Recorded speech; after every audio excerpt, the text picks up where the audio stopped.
I saw a post on your Instagram about uh you had a serious hip injury last year, Yes, and that's true.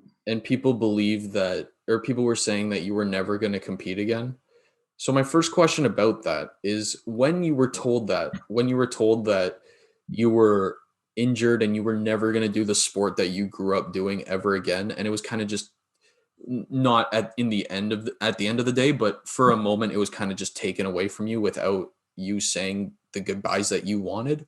What was going through your head when they told you that? Yeah, I actually love talking about it, um, because I preach a lot to my athletes, and like all the stuff that we talked about. Always positive thinking. This is like my motto: always positive thinking, always forward and stuff. And this was the time for me to really show if I can practice myself what I preach all the time. So what have I felt? Um, Everything basically for 15 minutes. Everything negative, of course, that you can think of. For 15 minutes, when I got the call, actually, I wasn't myself at the doctor who told it. I wasn't myself. Um, like I wasn't in the. I wasn't with the doctor when Mm, I got this message. I got a phone call, and I was on the way to national team training. I was 5 seconds before leaving my house, to get to the national team camp. So my dad called me. He was at the doctor's. He called me and told me the news. And first I was like, "Is it a joke? This can't be true. Come on!" This typical reaction. When I hung up, and for 15 minutes, I can be honest about it. There's nothing bad. I was crying. I was thinking, okay, I wasn't thinking actually. I was just crying and like, oh my God, what is happening now? It's true. Um, but then after these 15 minutes, I was like, okay, so what's happening now? I will get a surgery. I will be able to walk. I'm thankful for all the time that I spent. I'm very thankful for everything that I've experienced. And now is another time. It's a different time now. From now on, it will be different. Okay, not the same than before, but still a good life. Come on, I can do my sports. Yes, that's extremely, extremely sad, of course, but will crying heal my hip? No, it won't. So let's go on. Let's do the surgery so I can heal, walk, and do my stuff again. And then I will be there as a coach for my athletes, and mm. I will become a better coach. And that's the thoughts that I had in the first 1 or 2 days, Yeah. maybe a week or so. It's a year ago, so I don't remember 100%. What a roller coaster, man. Yeah, it definitely has been a roller coaster, but normally my life is always like this. It's always positive. So a roller coaster was a different experience for me. Mm, But that's life, you know.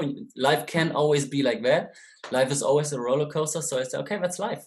Come on, yeah. Come on, man. I'm still healthy. So Hmm. Yeah, 100%. So, what caused the hip injury? Was it like during a match or? no, it was progressing over Mhm. the years of training, Yeah. probably, and also some genetic components, probably. Typical hip impingement, but not everyone with hip impingements get problems. So because of my kicking, my numerous kickings over years, it became worse and worse and worse. And yeah, Yeah, and then eventually your body just said, "I can't do this, man." yeah, from one day to another, actually. Mm, Wasn't feeling anything, and then one day I was like, oh, I can't really kick. 2 or 3 days before a competition came, I failed. It was a very, very bad competition. mm. But now I know. Now I know why, because I had something going up in my hip, and yeah, like I said, from one day to the other, it was like that, and 3 or 4 weeks later, I got this message, and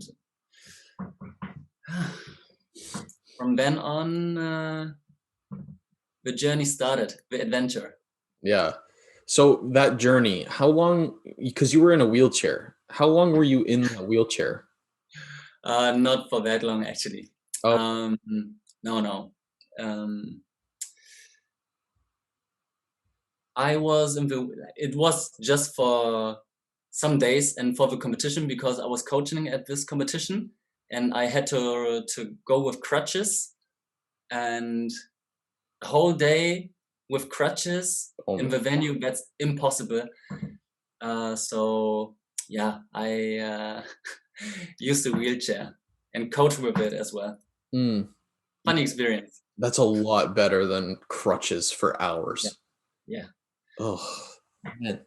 So, because obviously both mental and physical recovery is not linear. Like you're gonna have little leaps and bounds everywhere, and like some little dips along the way.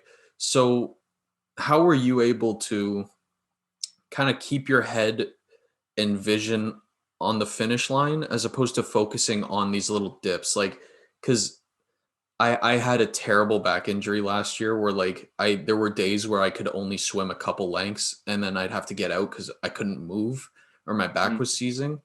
And so some days were great. Like I'd finish the practice or I'd go race, I'd feel fine. And then the next day just could not swim.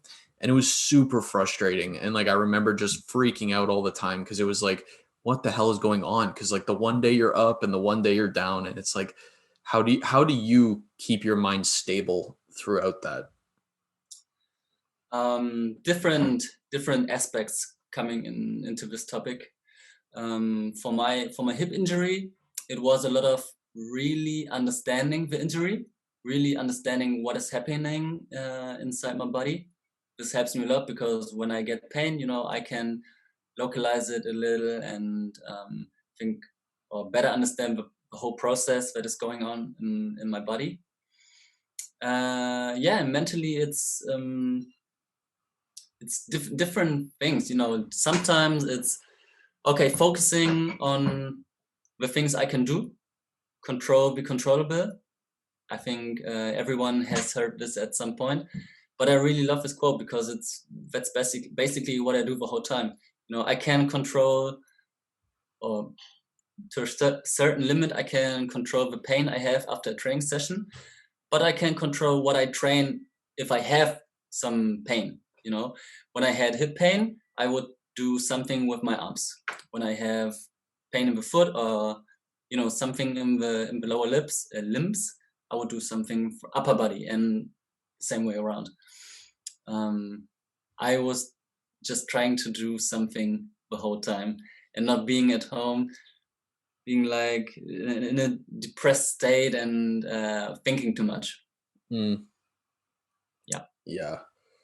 Yeah. And how good did it feel to prove the people that said you couldn't compete again wrong? Yeah, actually, I still didn't have the chance to show them Oh, because of because there were no competitions. right. But yeah, but it's good at some point to forget a little about the situation. Yeah, exactly. My mind forgets about it. It's like a coping mechanism. I hear COVID. I'm like, oh, what was that? Oh, yeah, that Uh, thing that's going on. Right.